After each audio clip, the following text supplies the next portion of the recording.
కవిత bail కోసం త్వరలో 6 BRS Rajya Sabha సభ్యులు బీజేపీలో చేరబోతున్నారని ఆరోపించారు టీపీసీసీ అధికార ప్రతినిధి శ్రీరంగం సత్యం. చేనేత కార్మికుల ఆత్మహత్యలకు కారణం కేటీఆర్ఏనని విమర్శించారు. తండ్రి కొడుకులు తప్ప బీఆర్ఎస్లో ఎవరూ మిగలరన్నారు శ్రీరంగ సత్యం. ఈరోజు మన కేటీఆర్ గారు పవర్ హ్యాండ్లూమ్ క్లస్టర్ కావాలని చెప్పి బండి సంజయ్ గారికి లెటర్ రాశారు. నేను ఒకటే ప్రశ్నిస్తున్నా, కాంగ్రెస్ పార్టీ తరపు నుంచి మిమ్మల్ని సూటిగా ప్రశ్నిస్తున్న కేటీఆర్ గారు, నిన్నటిదాకా మన బిల్లార్ రంగాలు ఇద్దరు ఢిల్లీలో 6 రోజులు పడిగాట్లు పడ్డారు. ఆ పడిగాపుల్లో బేరం కుదిరిందో కుదరలేదో తెలియదు. అక్కడ చెల్లి బెయిల్ కోసం, పార్టీ విలీనం కోసం ఇంకా పార్టీ చేజారిపోతుంది. టీఆర్ఎస్ కాస్త బీఆర్ఎస్ అయింది, ఇంకా బీఆర్ఎస్ కాస్త బీజేపీ కాబోతుంది త్వరలో. మేము కాంగ్రెస్ పార్టీ మొదటి నుంచి ఆరోపిస్తూనే ఉంది.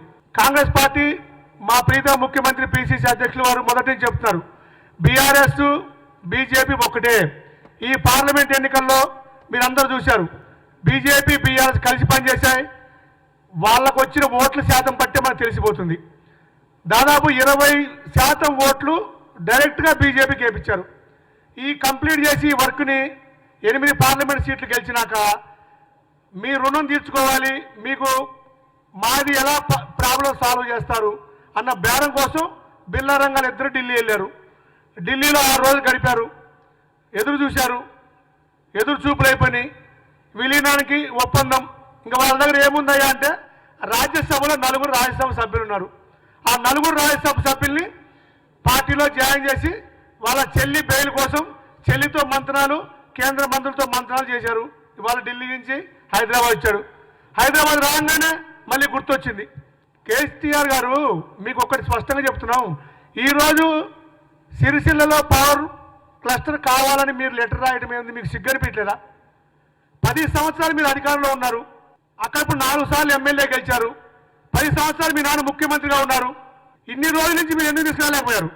ఈరోజు సిరిసిల్లలో చేనేత కార్మికుల మరణాలకి ప్రత్యక్షంగా పరోక్షంగా మీరు కారణం కాదా?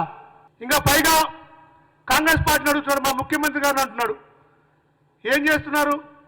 మా ఎమ్మెల్యేలను జాయిన్ చేసుకుంటున్నారు. మీ మీద వ్యతిరేకత వచ్చేసింది. అప్పుడే మళ్ళీ 15 సంవత్సరాలు మేమే పరిపాలిస్తాం, మళ్ళీ త్వరలో కేసీఆర్ గారిని ముఖ్యమంత్రి చేసుకుంటాం అని మాట్లాడుతున్నాం. అసలు కేసీఆర్ గారికి ఎన్నుపోటు ఎవరు పోతున్నారా అని ఇప్పుడు అర్థమవుతుంది. ఏంటంటే